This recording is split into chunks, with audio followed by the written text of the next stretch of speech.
From Developer to Architect, the ServiceNow Mastery Series.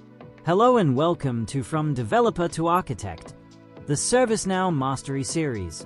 I'm so excited to have you here, because this series is created with one purpose in mind: to help you, the ServiceNow developer, grow into a confident and capable architect. For many of us, starting out as a developer means focusing on code, fixing bugs, and delivering small features.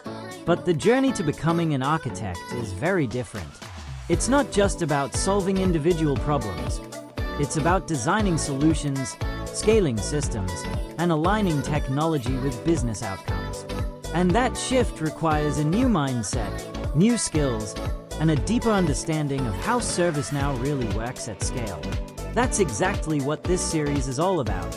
Over the course of these episodes, I'll walk you step by step through the critical knowledge areas every aspiring architect must master.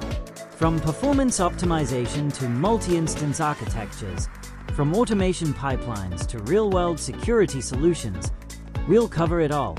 The goal is to bridge the gap between coding and architecture, between being an implementer and being a strategic problem solver. And here's the best part: this isn't just theory. Everything I'll share is based on real-world experience, practical scenarios, and lessons learned from working with global clients and large-scale ServiceNow implementations.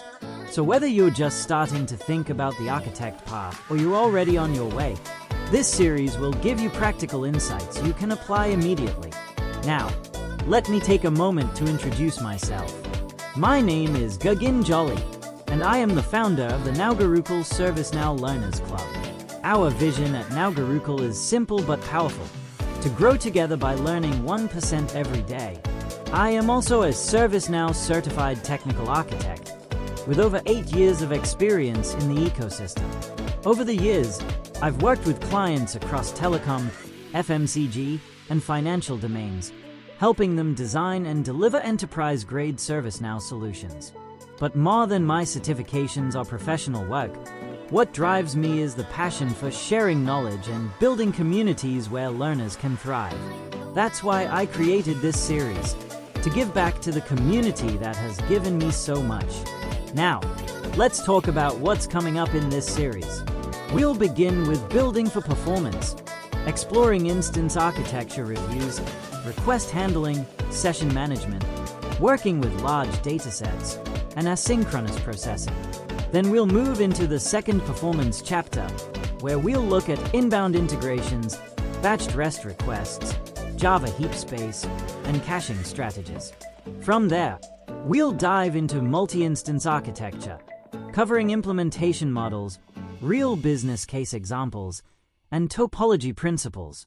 We'll also explore CI/CD in the real world, including source control, application repositories, automation, and deployment strategies. And that's just the start.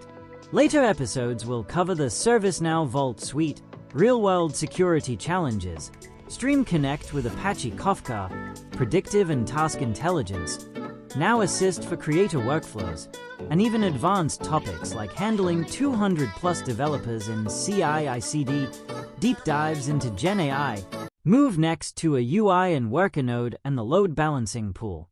So normally for instances which are using the generic node, they will have one URL. It's yourinstance.service-now.com.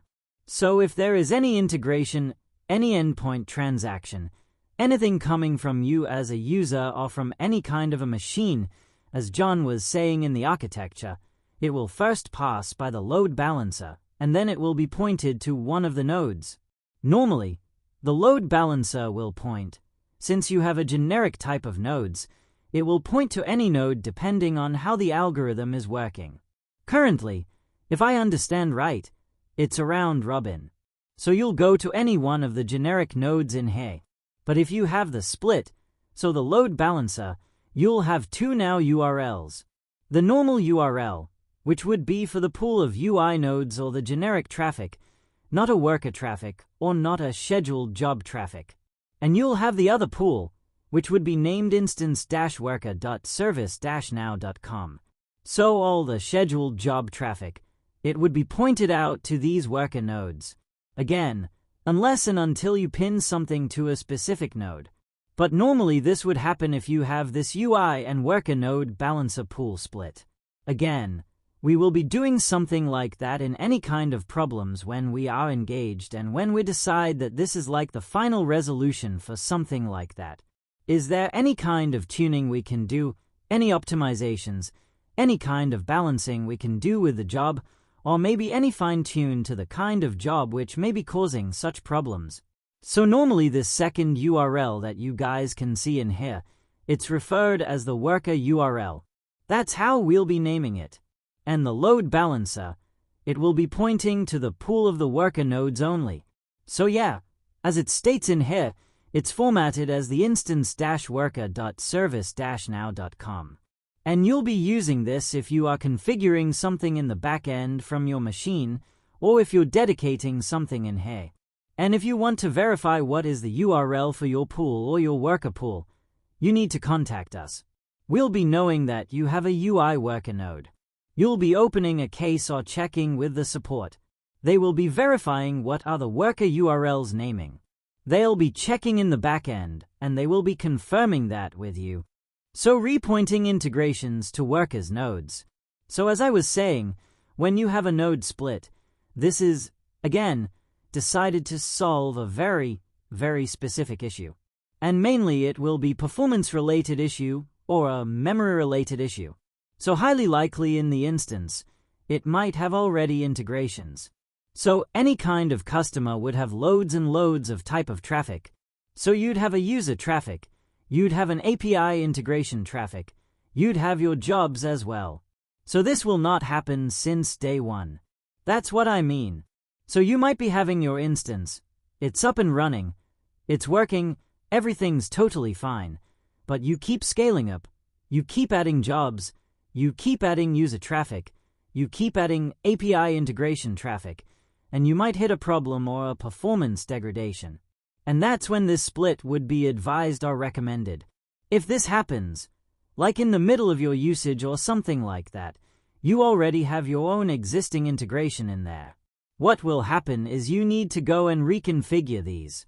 Since normally, if there is no split, you'll be using the original URL, which is the instance.service-now.com. Now you need to go and check all these existing integrations, and you need to reconfigure them to use the UI nodes only. So keep in mind, again, this is something that will cause a reduction in your resources for the operations. As I was saying, you have lost loads and loads of resources for each and every type of traffic if this was the last thing that you'll go for. So as an example in here, before the split, you have 8 generic nodes. After the split, you'll go for a 6, 4. And then the API threads in the UI pool, it would be reduced by 25%. Or as I was saying, if you go 10 by 10 in a 20 example, you would have a 50% reduction in the used resources. So your UI nodes, they will no longer be able to execute integration transactions, and they might get overloaded, or they might get underutilized. It depends. You might have some nodes, you don't have that much of traffic, but the other nodes needs that as a worker or something like that. So you might end up in that kind of situation. So any kind of decisions need to be taken wisely, I would say. So some sort of situations, it can be avoided by repointing the specific integration to the worker nodes. As I was saying, you can go and do the manual configuration yourself, instead of underutilizing or overutilizing any kind of nodes. You will go to the endpoint, the integration endpoint. You will force it to use the worker URL instead of the original URL. All of that, again, it must be performed by yourself. So from our side, we cannot access the endpoints for you as a customer. This is something you totally manage and totally administrate. You only move the integrations, which will not overload the worker nodes. If you have something which is totally fine, the usage from its side, it's totally fine, it's tunable, it's optimized, you can just point them wherever you are, but you start moving things when they start causing problems. And whenever you repoint an integration, you would repoint serially. What does that mean? You will check the matrices before making any further changes. So you need to monitor all of that. You need to make sure that, okay, which integration is causing a problem or which job is causing a problem. Where should I put it? If I add job 1 to node 1, I need to make sure that I don't overload this node and underutilize any other nodes in that case, if that makes sense to you guys. So some key takeaways in here. If you have a production instance, as John was explaining, it's a single tenant and it consists of multiple JVMs and database instance. As in any IT part, it's always high availability enabled, so you have at least one pair of everything. There are multiple options for the instance to scale. Is it for data, transaction volumes? We have under some specific circumstances, we can add the UI and worker node splits. And yeah, we have something called red replicas and gateway database. I think these will be covered in some of the later videos shared with you guys. And any infrastructure change, it would be transparent totally with the user. We get back to the customer and we advise everything, whatever is happening, what they should be knowing. So minimal to no code changes. I hope this session gave you valuable insights that will help you grow not just as a developer, but as a future architect. Remember, the path to becoming a strong ServiceNow architect is about consistency, curiosity, and building the right mindset. Don't forget to subscribe to the channel, hit the like button, and share this with your peers in the ServiceNow community so together we can keep learning and growing. And as always, think big, build smart, architect better. See you in the next episode.